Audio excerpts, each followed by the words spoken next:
Hi, Zach. Good afternoon. How are you? Hey, good afternoon. How you doing, Shai? Very good, very good. We are, yeah, we got attendees gathering. We've had over 3,500 people registered, so Wow. should be a good session. So, people joining, they can hear us. So we like to wave hello to everyone and do the sound checks and everything. And we're also streaming on YouTube because webinar has capacity of 1,000. Um, Yeah, looks to be a good crowd from really people register from all over the world. Some people cannot attend because of time differences, so we send the recording afterwards. Um, yeah, should be good. Looking forward to it. Yeah, yeah, yeah.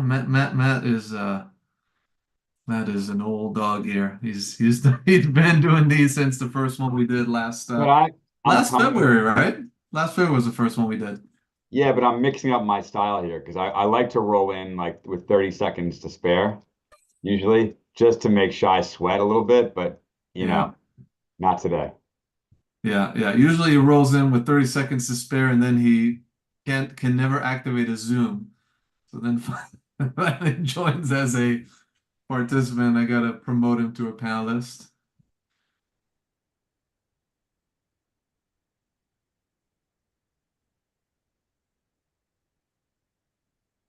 Oh, So Zach, I'm a long ago NYU guy. I was in NYU from 2002 to 2007. Oh, nice. Uh, I actually have never been inside of the building at NYU because I work virtually and I'm in Cambridge, are you Massachusetts. really? So yeah, but that's Gotcha. great. Yeah. Do you Um, know John? Not personally, like, we know some people in common, but his one of his, I mean, a number of connections, including one of his graduate advisors was my father-in-law. So I've heard about him for a long Hmm, time. got it. Um, but like I mean I like I wrote in by email, like I've really what you guys are have been doing in particular these last 2 years.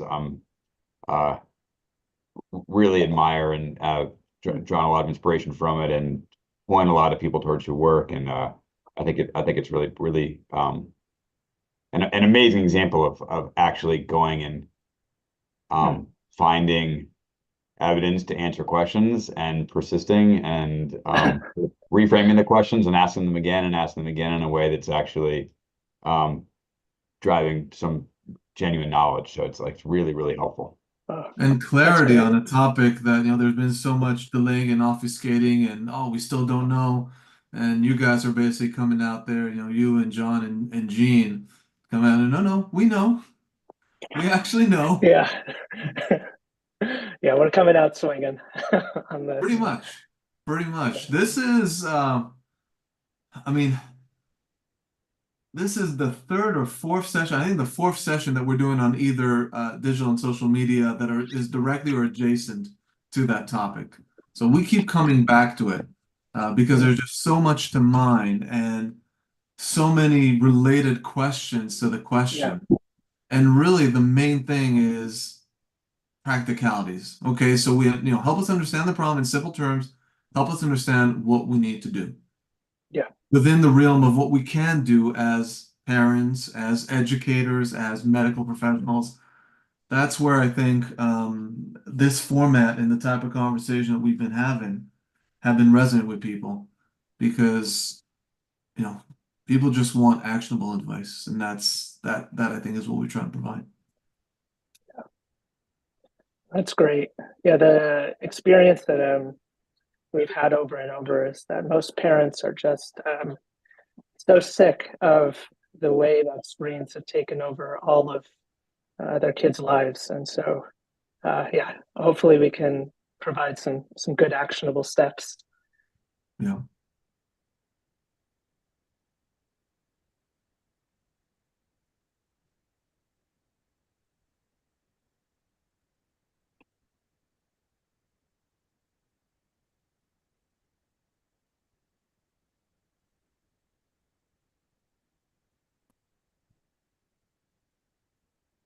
there we go. Hello, can you hear us? Yes, hello. Hi, hi. How are you? Good. How are you? Excellent, excellent. So we are at quorum in terms of the panel, but we said we'd start at 5:30, so let's give people, I don't know, like 2 more minutes. We still have people joining in. Um, and we will get started. So all of you have a connection to NYU, right? Should Harold I is. should I should I put my should I put my jacket on? Matt, you're so dressed up for a change. I can't get over it. I just like to keep people guessing, Harold, Okay. Don't do it for me. Matt, there's so many things I would do for you. You don't even realize it. That's very sweet. Not every that there's very few people who would say that. Okay, here we go. All right. All right. Maybe Zach and I should put on jackets as I well. would hope so. Zach's from NYU. He should put a Oh jacket. man. All right, hold on. No, tease. Oh no, he's gonna go Oh, get. he's serious. Okay. So you have to tell me about Margaret Laws. How did you get Margaret into your office? Oh, I think that's not a conversation we want to have with 300 other people listening. My jacket's too tight on me. Okay, don't worry about it, Zach. I was teasing. No, I know. Good. Okay, let's do maybe 30 more seconds because I see numbers still filling up, and then we will get going. Yeah.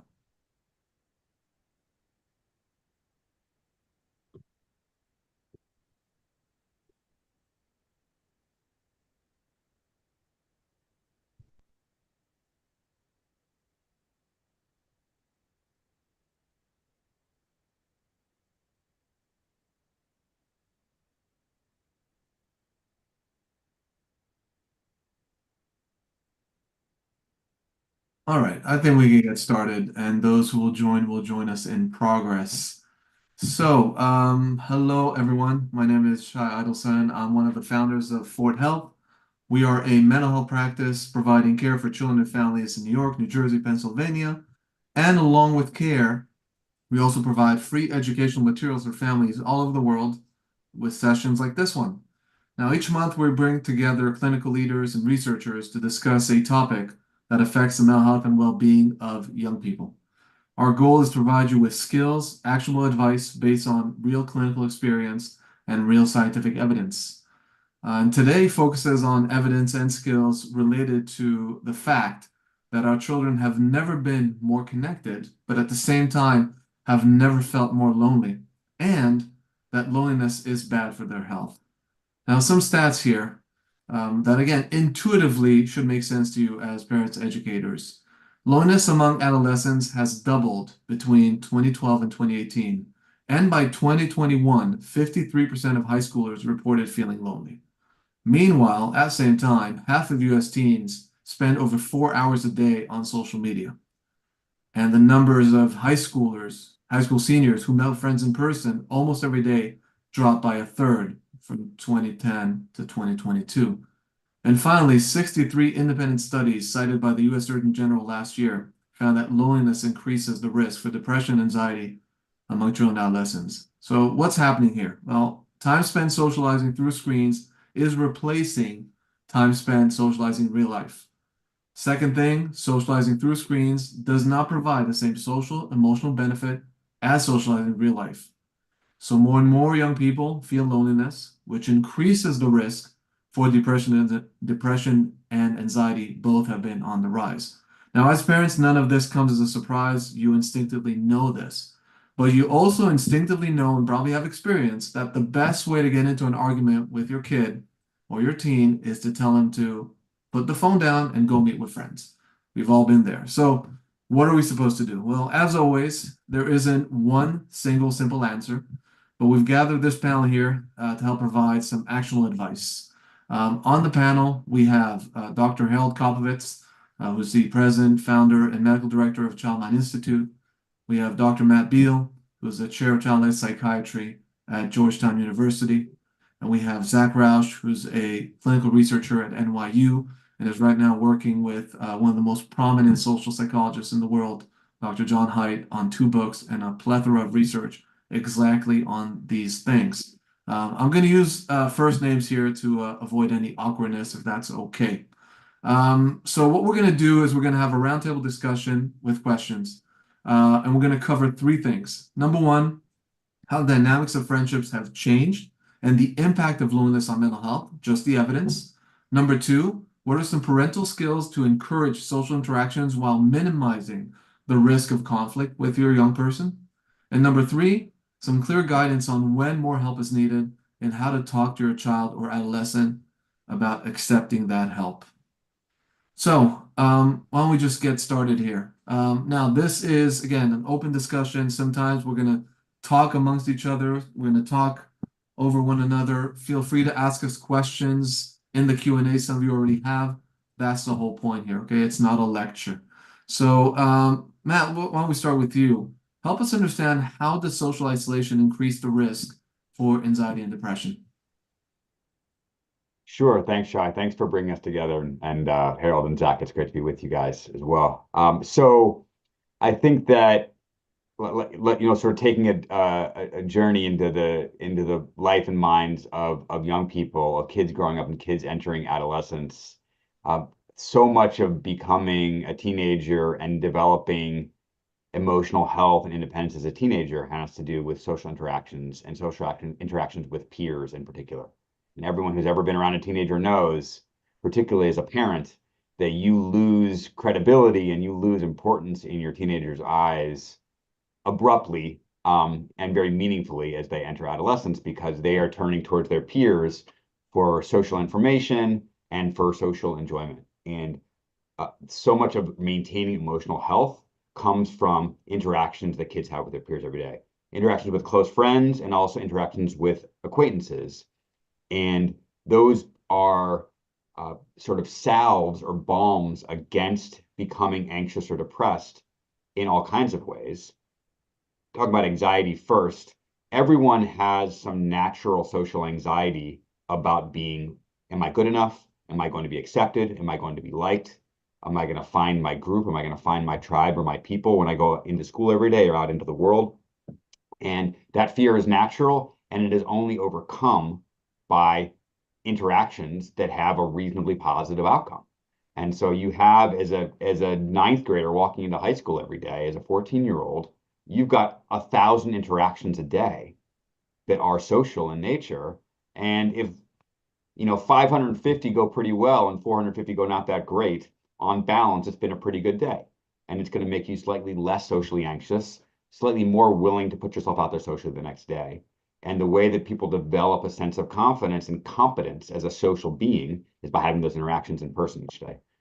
Depression emerges when someone feels that they are failing at the tasks that they're supposed to be succeeding at. It's one of the sort of fundamental ways that depression develops, and adolescence in particular, a sense that I'm not having success as a friend, as a student, as an athlete, as a musician, as a whatever it is that drives their identity and their sense of competence as a person. When people are not having those successful interactions, those successful experiences each day, that can drive a person towards depression. And when those things start to emerge and someone starts to doubt their social competence, to doubt their identity or their ability to be successful or effective in the world, and they respond to that by retreating into interactions that are primarily virtual, and they move away from interactions that are in person, that are live, where they can fail and try again and fail a little less and try again and have some success and then try again and have more success and try again and build some sense of momentum. If you're not having those in-person interactions because you've withdrawn into a primarily virtual social existence, then experiences of anxiety, experiences of fear of, I don't know whether I can be successful. I don't know whether I can do this. I'm actually terrified, as well as experiences of depression of, I'm not valuable, I'm not capable, I'm not able to have success, drive more and more withdrawal. And so you get these negative feedback loops that pull kids out of real life interactions and into more and more sort of sheltered and cloistered virtual interactions that are sort of, unfortunately, can be a one-way street towards more and more feelings of sadness, loneliness, and anxiety. So I'm sure Zach and Harold can give other examples as well, but that's sort of a thumbnail of how these things start to develop and how a social life that is dominantly online ends up reinforcing experiences of sadness and anxiety. Mhm. At I the think it's, same I time, think it might be, I think it might be worthwhile also mentioning about COVID, how many kids who had social anxiety or separation anxiety. Anxiety disorders are the most common illnesses of all the psychiatric disorders, and psychiatric disorders are the most common disorders of childhood and adolescence. That if you can imagine that if you now did high school or middle school at home on a screen, which you could turn the camera off, or you could avoid at least 700 of the 1,000 social interactions every day, going back to school now is a magnified kind of social experience. And so we find that lots of students are not showing up, or they're coming to school intermittently instead of coming to school regularly. So I think the COVID just made it better for anxious kids during COVID, but now that COVID's receded and real life has come back, it's much more challenging. Al, can you elaborate maybe beyond COVID, just in the last, 10, 12 years, how have the fundamental aspects of forming and maintaining friendships among young people changed? So I think socializing has changed fundamentally for all of us. So remember that our brains developed in a way that we knew very few people very well. And, in the last decade, once we got this device that we all hold and look at, unfortunately, way too much, we now are connected to every human on the planet 365 days a year, 24/7. And that certainly means that we text or we send emails. We can be shorter, less affectionate. We need emojis to make sure that the right tone is set, and that has a negative effect. So I think for us to remember that throughout tonight's discussion, we're talking about kids and teenagers where their brains are still developing all during this entire time. When you're my age, your IQ is set. I mean, you're not learning lots of new information every year. When you're in lower school or middle school, if they take a snapshot of your, intelligence quotient, you have to answer more questions correct every few years because you're gaining knowledge. And so, that means that teens tend to be more impulsive than adults. And it's also a great time to learn things, and it's also a great time to get bad habits, both healthy habits and unhealthy habits. So the developing brains are also very sensitive to all kinds of influences. So Matt just mentioned that, your parents are not as influential with your teenager than they were before. I think it's really important to remember that your parents still are the most influential people in your life. And what happens is that parents start to recognize the peer group has more influence and they back off. So that, when your kid says everyone's getting a piercing in their nose, or everyone is, getting a belly button ring, or everyone's getting a tattoo, that doesn't mean that you shouldn't tell your kids why you think that's a bad idea, or why you're not going to do that in your family. And I think it's really important for us to lean in to being parents of teenagers. But remember, the stimulation that they get from the internet or from social media, video games, is so intense, and so it's very hard for us to tolerate that we should sometimes let our teenagers be bored and have to start a conversation or continue a conversation. When you talk to a kid and say, just because you answered the question doesn't mean you don't have to ask a question. Think of it as a tennis game. The ball has to keep going over the net. You can't let it just drop. So I think we should also recognize that social media does have benefits, allowing some young people to build connections and communities that they wouldn't find otherwise, particularly in their own small town or big town. But social media use is too often replaces real life in person interaction. And we know that if you have problematic internet usage, and if you're using it for more than 6 to 8 hours, you're sleeping less, you're having less real life interactions, and you're exercising less, which are all three are necessary for healthy brain development. So by reducing in-person interaction starting at a young age, screens and the internet are also changing the way children develop social skills. I mean, Yeah, my kids make a joke about the fact that when they were little, we used to practice how to shake hands, and that it's like a puzzle. You have to get in there and really shake, and don't have a fishy handshake, but don't make it too strong that it hurts someone, and to look someone in the eye while you're shaking hands with them long enough for you to tell us what color their irises are. So that, not everyone can do that. And certainly you don't have to do that when your social interaction is on a screen. So I think the rapid pace of social media can also become preferable to those crucial, slower growing in-person relationships. The awkward silences when you like a girl or you like a boy. Those painful experiences get less painful the more time you do them. When we treat kids with anxiety, we always talk about exposure response prevention. Each time you do it, it will be a little less painful. But if you can just click off the screen or not have the feeling of that awkwardness, you never get used to developing those skills. And I think the other thing that we're very worried about is cyberbullying. It's a fundamental difference between childhood now and a childhood 2 decades ago. If you were bullied by someone at school, if someone, pushed you into the lockers or took your lunch money or said something incredibly cruel to you about the way your hair looked or the dress you were wearing, or knocked off your backpack, it was a terrible experience, but it was only seen by half a dozen people.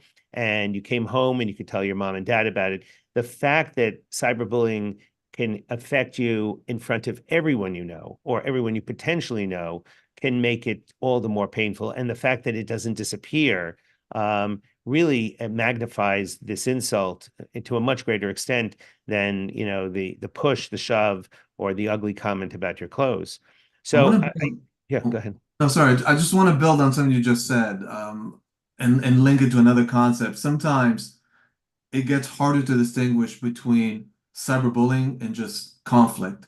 So I actually want to stay on that for a sec. And Zach, in what ways does this constant online connectivity affect teens' ability to deal with conflict and challenges, both online and in real life situations? Yeah, well, thank you again for inviting me, Matt and Harold. Really honored to be with you and get to hear about your research.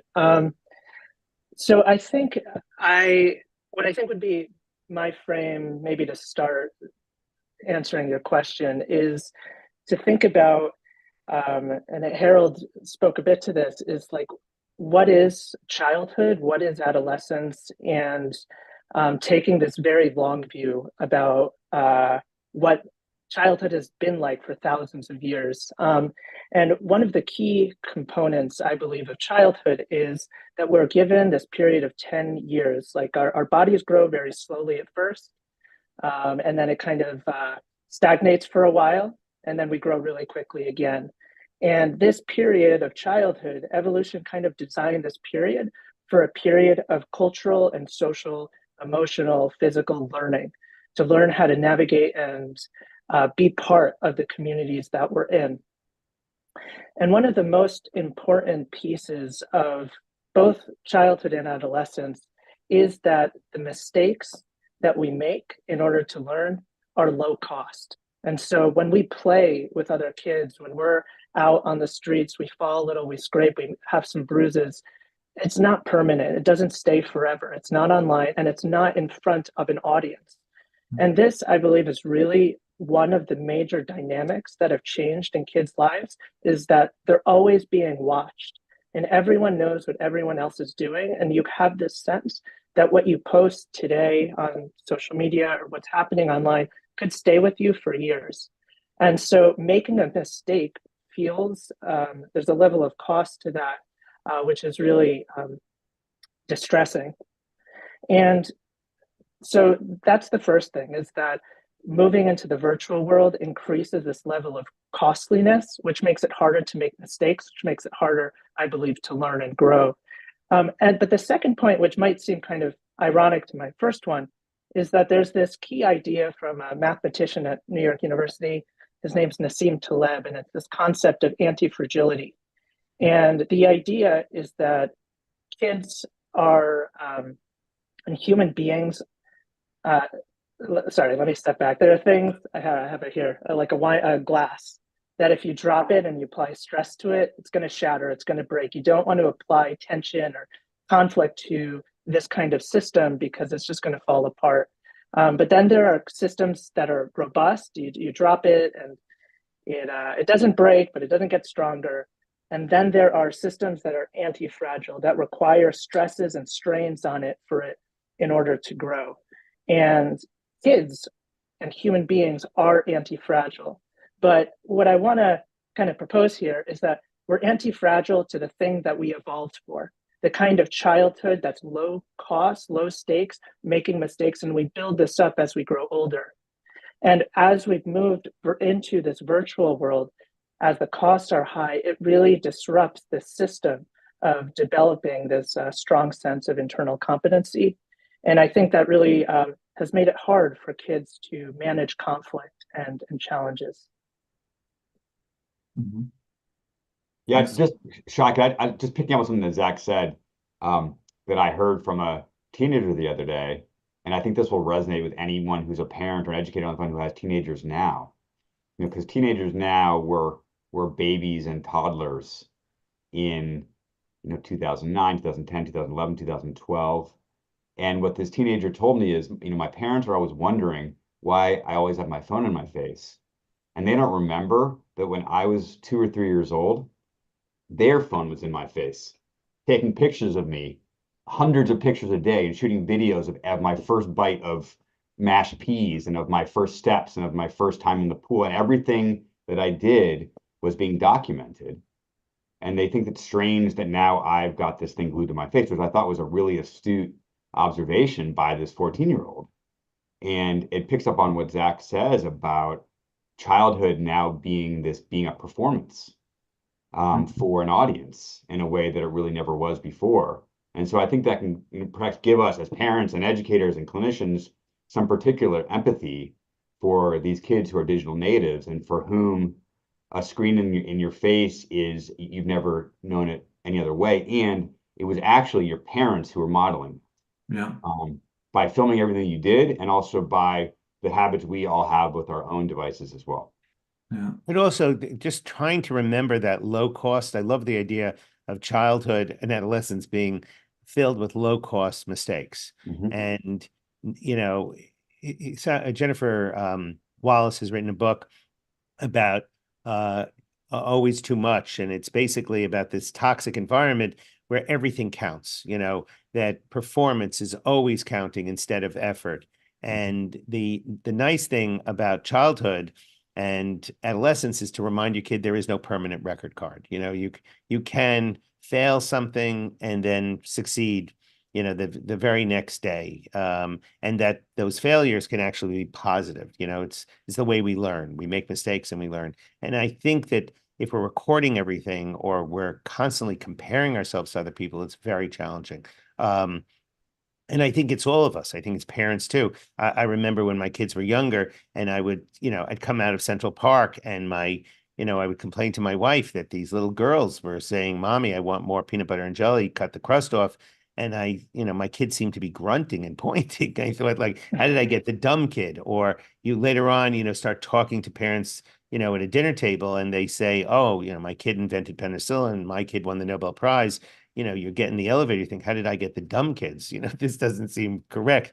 And this kind of constant living in a bubble where, the awards and the straight A's become really very important instead of recommending that's not what we should be looking at, and certainly not the way your kids should be living.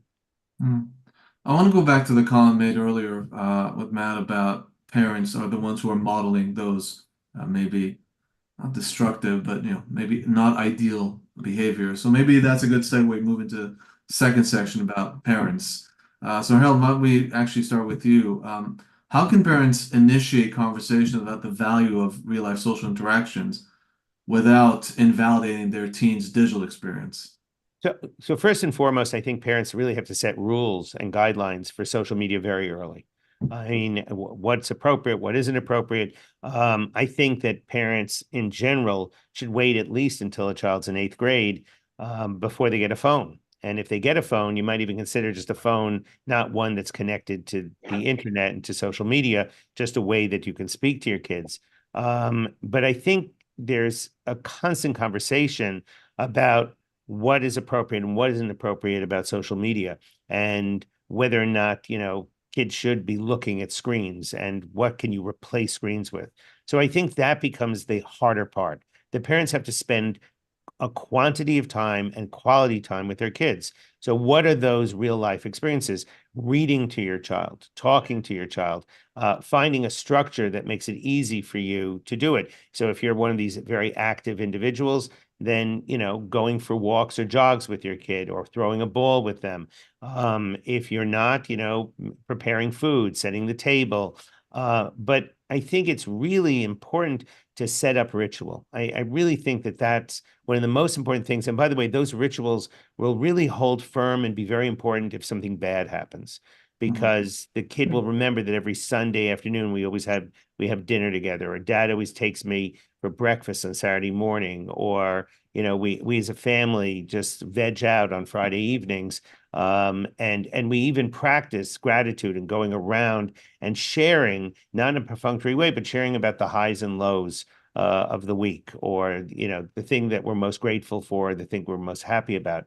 And I think that unless we model those real life interactions and also reinforce them, so that if your son or daughter tells you a funny story, that you actually laugh, or you pay attention, you actively pay attention to them, so that you can comment on what they're saying, which means that you cannot be looking at your screen. The phones have to be, you have to model by putting that phone in a basket somewhere when you sit down for whatever that ritual is. Um, because I think that it's very easy for us all to look for that next email or the next text. And I find it fascinating how many kids now, if they're watching TV or they're watching something on their screen, some media, that they have their phone there also, so that just in case, someone might text them, that they don't miss out. And they have trouble. I really mean this. They have trouble being bored and entertaining themselves, or and the only way that happens is that you have to take out a piece of paper and coloring, and crayons, and say, let's do that, or let's play tic-tac-toe. Let's go back, old school kind of stuff that requires talking, looking at, people's eyes, figuring out if they're being sarcastic. That's the only way your kid is going. Listening to a song, by the way, and recognizing that the words are a metaphor, that it's not necessarily, concrete. But it's all about parent modeling, I think. So that's the parent modeling and the interaction within the family. What about Zach? Why don't you cover maybe Can the I? role of group activities in sports and sort of peer-to-peer relationships and development of social skills and friendships? Yeah. Would it be okay if I just to respond or add Yeah, on to Harold yeah, first? absolutely. Always. Great. So it just reminded me of a story. I had given a talk about a year ago at actually my old elementary school, and something one of the mothers at the talk said really it was striking to me, and she was telling me that she was having trouble with her son, who was playing a lot of video games and didn't want to go to their friend's house. And that was very understandable. I'd heard this kind of story a lot, but the thing that really shocked me was why the kid didn't want to go to his friend's house. He was saying that if I go to my friend's house, then we can't play together.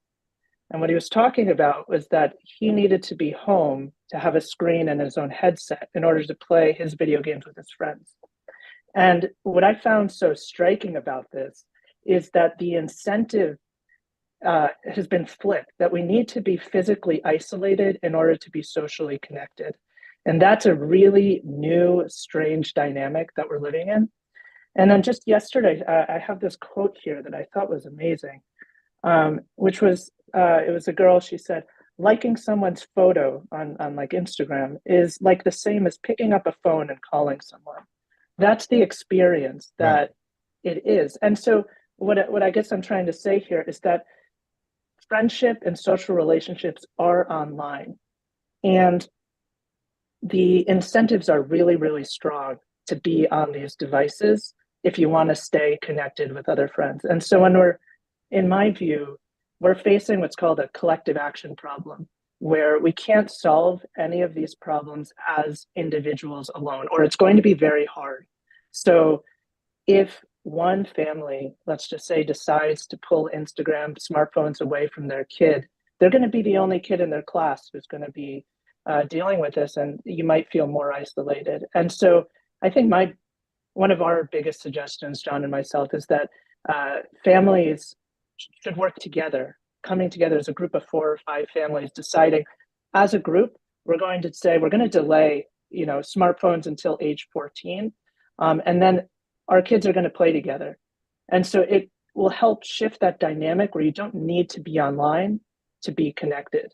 And I think that's just a point that I wanted to Zach, also add in here. Zach, I think that's really important, but it also gives more importance, let's say, to outside institutions like schools or churches or synagogues, where parents can talk to each other and make these kinds of agreements. Because, if you don't have that crucial quorum, it is going to fail. Your kid is going to be, odd man out and feel very different. So I think, a class mother or a PTA where, you can't mandate it, but if you can get some buy-in from other parents and quote some decent literature, there's really no downside to waiting till you're 14. Absolutely. Zach, what you said is so important on multiple levels. And I think picking up what Harold said, I think the movements around wait till eighth, Harold mentioned this before, and increasingly we're seeing schools that are saying phones are off and are in locked bags all day long. There's just no phones during the school day. There's a momentum and a movement that's building this area, in many ways inspired by the research, Zach, that you and John are doing. And so I think there's something really there. The other thing you said, Zach, that's so important is there's a tendency, particularly for the old men and women among us, myself included, to say that there's something wrong with kids. Yeah. And that kids don't understand what really matters in life, and that kids don't understand social interactions. And I think that that's really wrong. Kids, human beings, are fundamentally motivated by social interactions. And it's the social interactions that have radically changed. There is an enormous experiment that we are all a part of, unwittingly, without our explicit permission over the last decade and a half. We're all in this experiment where the ways that we socialize have changed. Kids still want to socialize. Kids still want to get the amazing natural buzz of being in an interaction with another human being and having a shared experience. If the only experiences that are presented to them are online, that's where they're going to go for them. But if we can collectively start to reestablish the opportunity for other kinds of experiences, emphasize those, and really cordon off and curtail and limit the interactions that only happen online, we'll see different results in our kids. So I think the way that you framed that was really brilliant, Zach. I appreciate it. And I think the evidence is, if you have young kids and you watch a 5-year-old party or a 4-year-old party, the kids just love to run around. I mean, it's, playing with each other, climbing, just spinning around, and there's no phones. I mean, they're just forming friendships or forming, groups that like each other, that like the activities they do. So I think that the idea that we just start pulling away and letting them, get stuck on the web or get stuck in the screen is our responsibility as parents. Another thing, and that I think that the research is getting better and better at distinguishing, is the fact that we shouldn't be talking about digital media or social media for kids or for young people writ large. That there are a lot of differences across development, across age, across potentially sex and gender differences, certainly differences based upon other vulnerabilities, pre-existing mental health concerns. Kids have experienced a lot of adversity or trauma. That there's different levels of risk and different levels of concern for exposure to social media for different kinds of kids. And so it's not going to work for us to say one size fits all. We have to sort of distinguish some of the recommendations that we make. I think the idea around wait till eighth is that developmentally, kids younger than around 13 or 14 seem to be much more vulnerable, particularly to unfettered access to social media that's driven by videos, images, reels, screens, things that go on and on and on and on and on, and you can spend 4 hours on in a moment. It's not the same as social media that involves messaging and direct social interaction. It's a different thing. So we need to sort of make some of these distinctions as we're talking about things, both parent to parent, parent to professional, and parent to child. Because we have to help kids to sort of distinguish the ways these different devices or these different tools have different effects on the way that they feel. But I think irrespective of that, and correct me if this is not supported by the evidence, that face-to-face real-life interactions are always superior to developing social skills for young kids, right? Are we all in agreement on that? I guess, well, I think as tempting as those all overarching statements are, Shai, Yeah, I don't think that there's a study or an experiment that answers that could validate that that kind of statement. I drive. think that there's 250,000 years of evolution that tell us that face-to-face interactions are really important for human beings. Yeah, For sure. There is evidence that young children, so kids under 5, who have lots of their social interactions happen on screen, show evidence of developmental delay. right. So that's emerging evidence that's come out even in the last few years.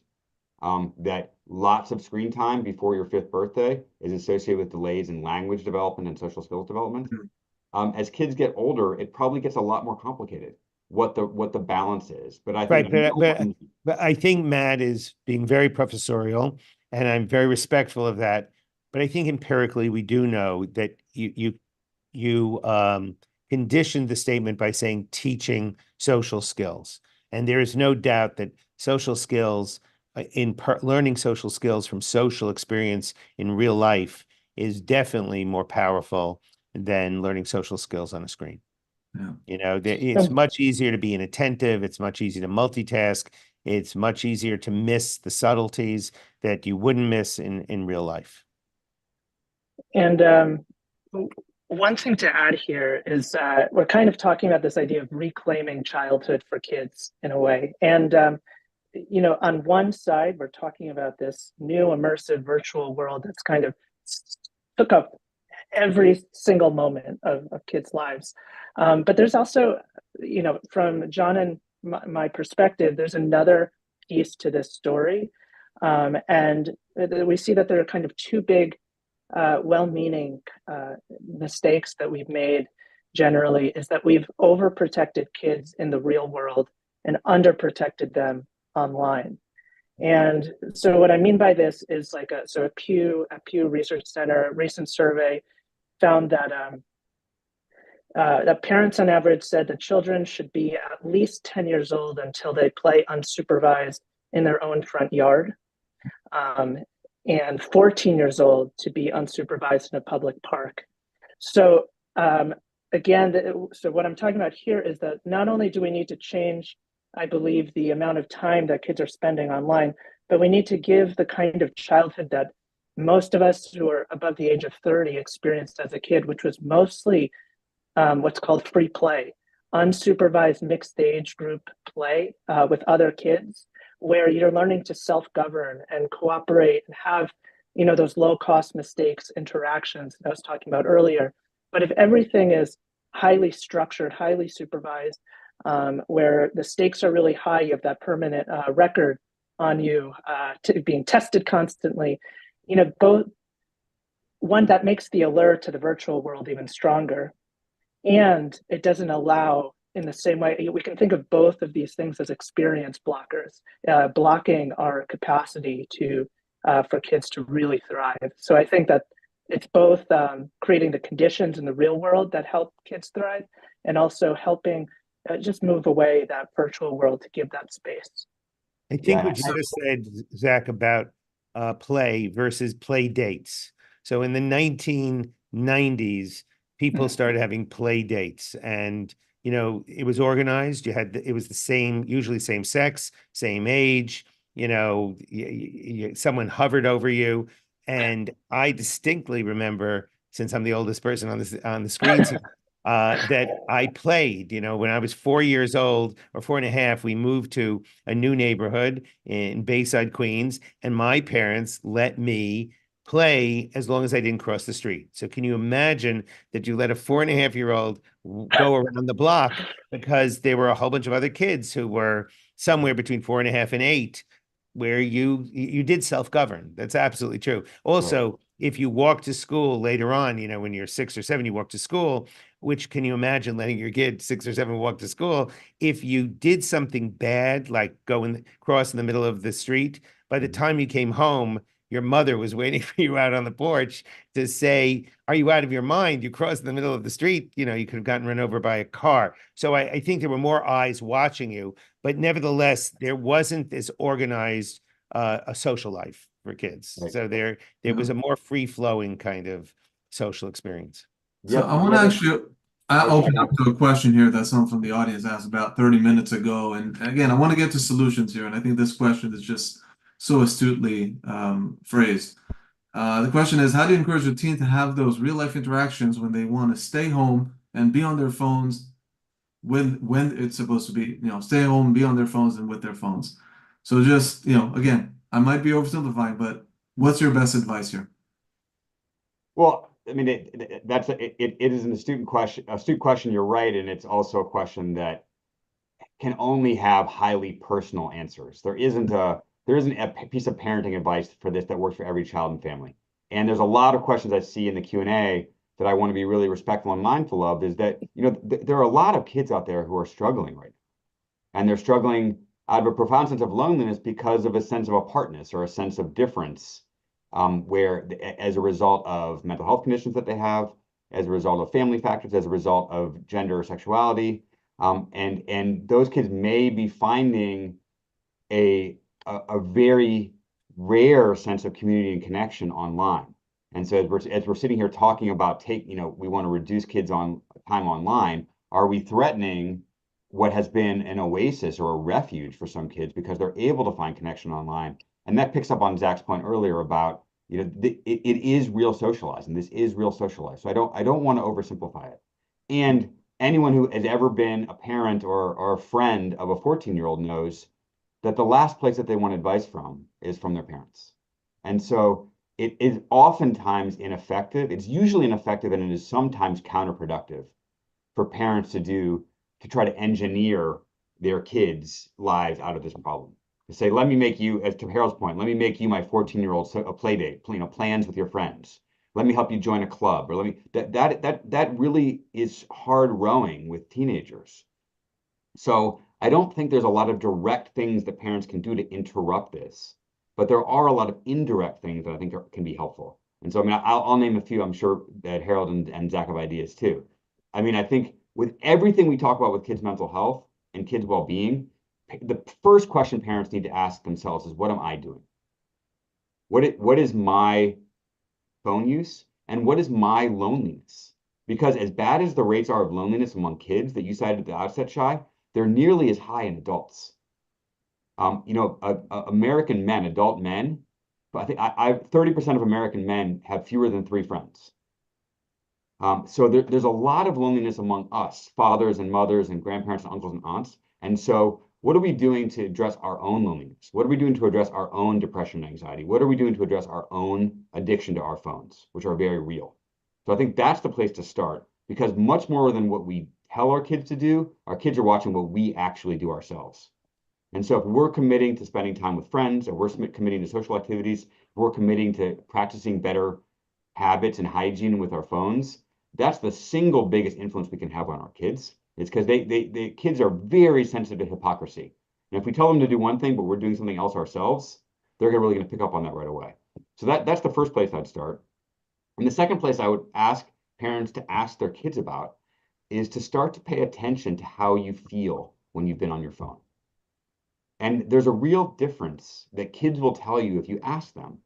If kids are on their phone using a messaging app for 10 minutes to make plans for when we're going to hang out this weekend and play pickup basketball or go to the mall or see a movie, after that 10-minute interaction on their phone, most kids feel better. Their mood is elevated. They're excited. It's generated a sense of anticipation and connection.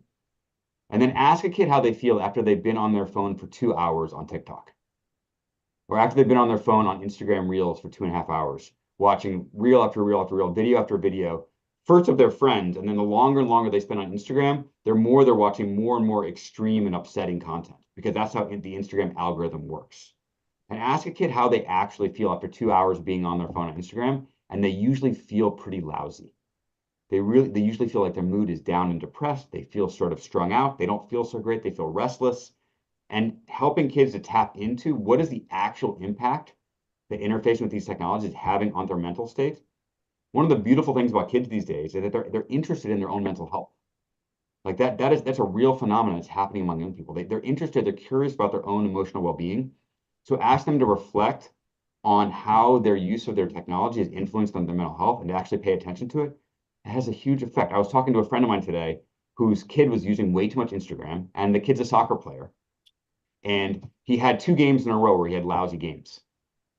And she's a great mom. She said, "I love you anyway. I don't care how you played. But hey, Jeff, what was your screen time those 2 days that you had lousy games?" And he went and looked, and he'd had like 7 hours of screen time those 2 days before he played games. And helping him make that connection, he then dramatically has reduced the time that he's spending on Instagram, because that's something that matters to him. He wants to play well when he's playing goalie. And he started to make that connection. You know what? I'm not at my best when I'm doing that all the time. And it wasn't her putting screen time limits on his phone, or saying you have to taking his phone away from him, or getting into a screaming fight. It was her making a connection to something that mattered to him. And now he feels motivated to change his own behavior. Mhm. Plus, she's a terrific mom, if you think about this. Just listen to the way she spoke. You know, it doesn't, you play well, you play, you play well, you play poorly. But I'm just thinking out loud about screen time. It's kind of like when your kid comes home and you're worried about a shy kid who is spending a lot of time online, to say, who did you have lunch with? That's the wrong, did you have a nice lunch today? What did you eat today? In other words, neutral stuff. And so if they want to tell you that it was unpleasant, that they sat by themselves, that they ran to the library, they went outside, or they did hang out with some friends and felt the charge, and it felt good to talk to mom and dad about, that they had a good social time during lunchtime. So you have to be much more careful as the parent of a teenager, I think. The words really count, and the tone counts in a way that it's not as necessary when you're talking to little kids or even talking to adults. Yeah.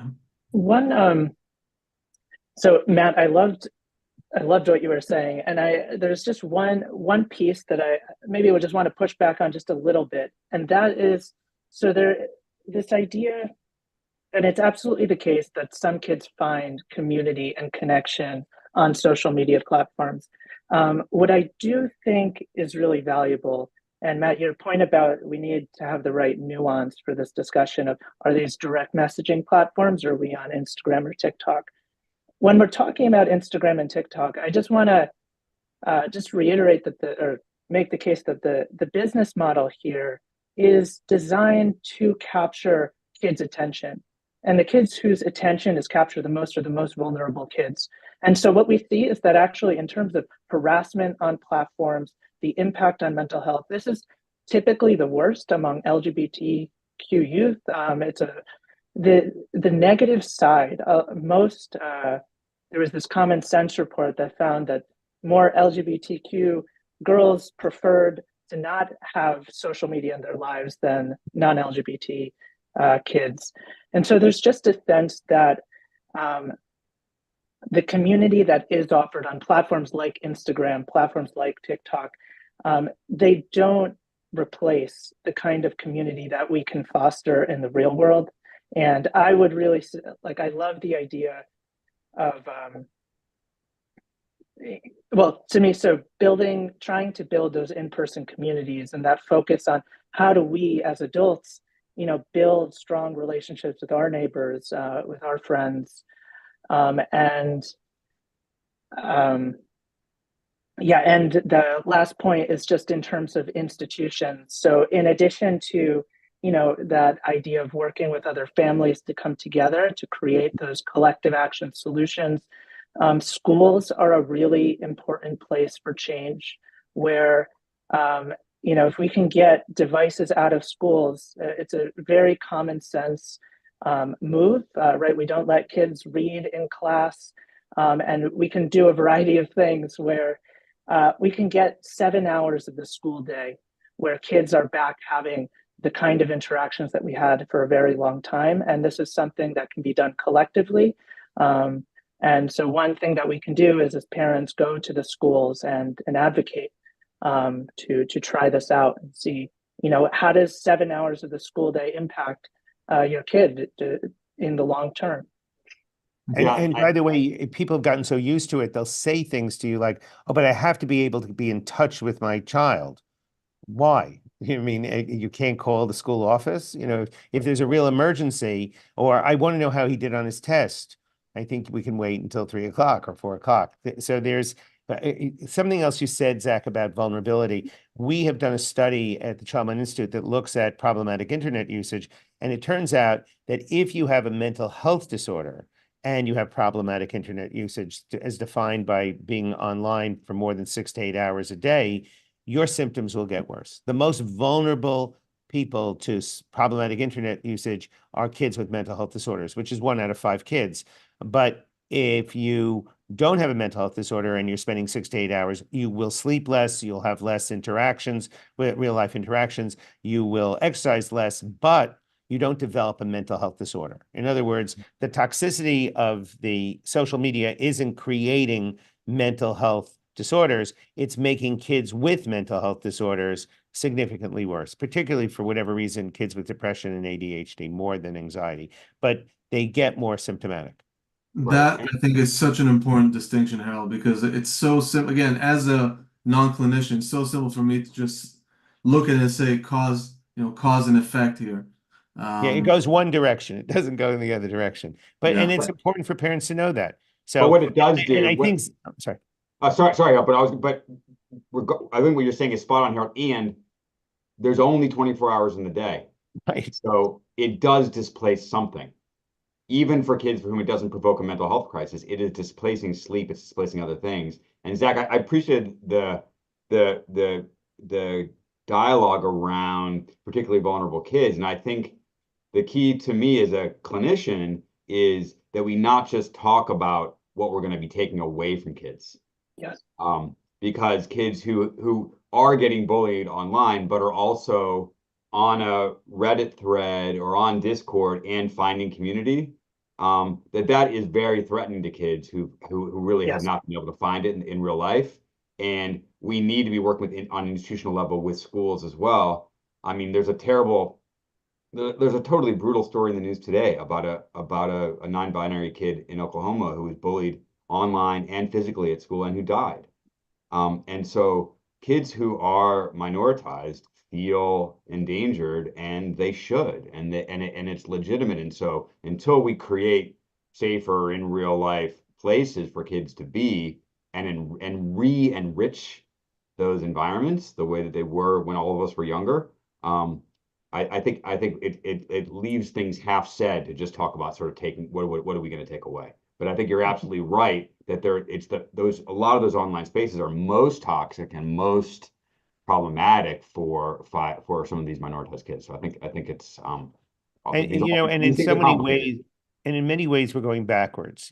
Just think about the fact that 20 years ago, they started with gay straight alliances, that schools opened up clubs where someone was gay or someone was straight, but they had allies, or Bring Change to Mind or Active Mind started opening high school clubs for kids who had depression or anxiety or ADHD, so that the only thing they had in common with each other was their mental health, but they felt a safe place to talk about it.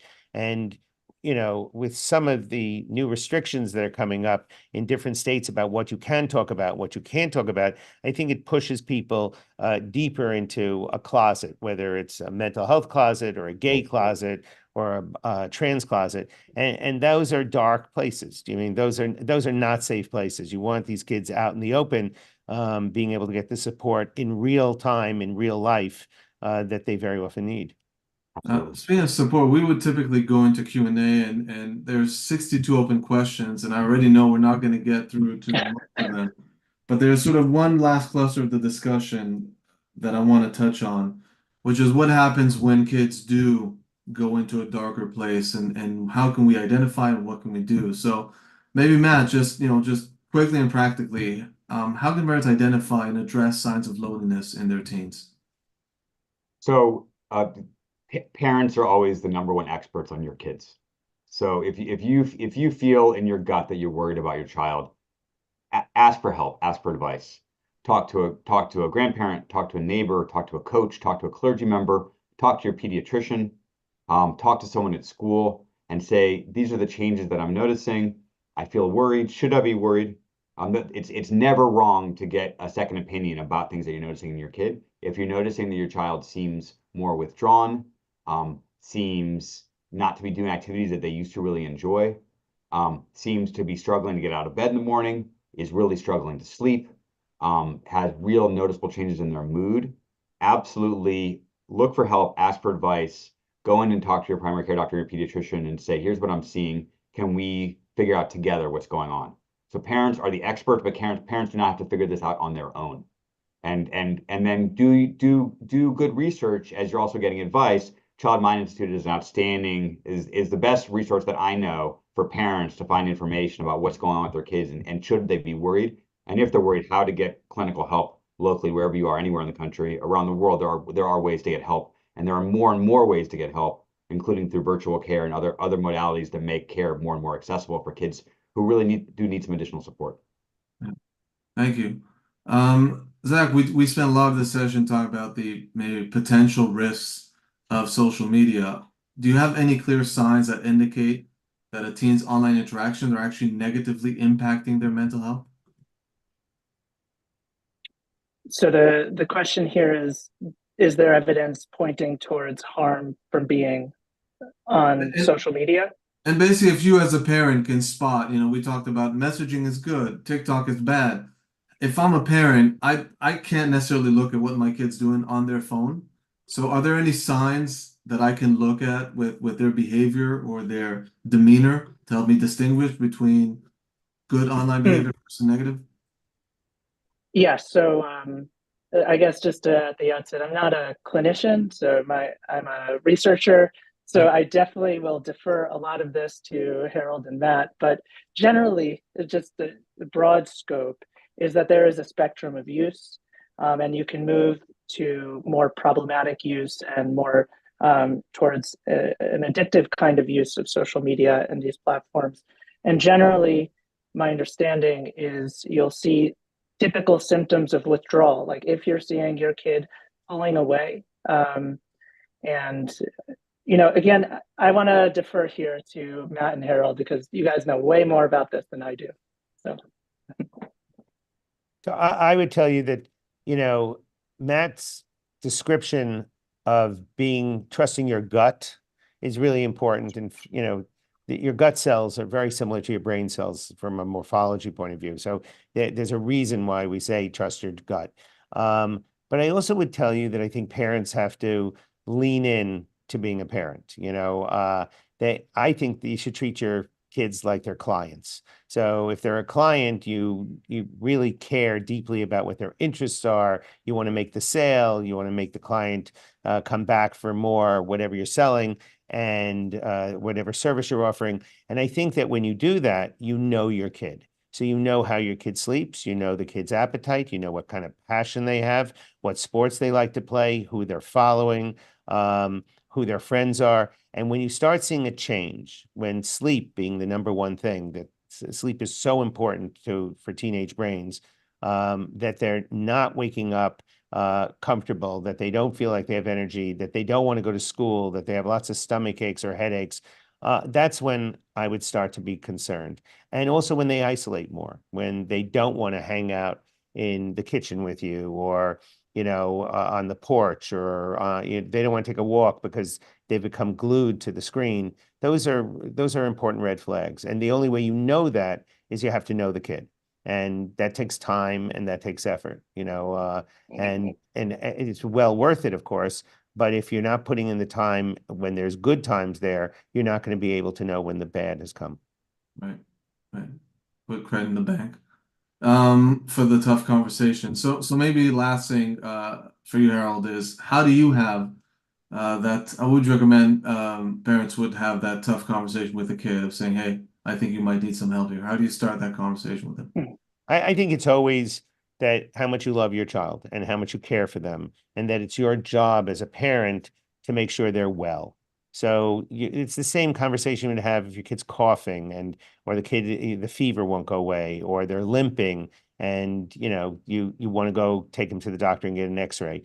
And it's my job to make sure that you're healthy, whether it's physical or whether it's mental, and I'm worried about you. And I think we need to go check this out because there's been a change. And, I hope I'm wrong, but we'll go together because as a family, we're concerned always about how each of us are doing with our physical health and our mental health. Not a judgment, but just, it's a sign of caring and a sign of being a good parent. Hmm. Excellent. Matt, anything to add there? I'm sensitive to how many amazing questions there are in the Q&A, I wish we had more time to address them. But I think as I look across the questions, I want to be sensitive to the fact that this is a really challenging moment to be a parent. Like things are shifting under our feet socially really quickly, and we're all trying to keep up and we're all trying to make sense of it. And if parents feel overwhelmed and out of sorts some of the time, or even a lot of the time in trying to parent right now, that doesn't mean there's something wrong with you. That means we're living and we're raising kids in a really difficult moment. I've got two teenagers at home. It is a tough time to figure out what kids need and what we need. And so I want to come back to where we started, which is around loneliness. The more that we as parents in the adults and kids' lives can connect with our peers, with our family and friends, to talk about what's going on, to talk about what's working, to talk about our worries and our concerns, and to support one another, the stronger those bonds get, the better supported our kids are going to be inevitably.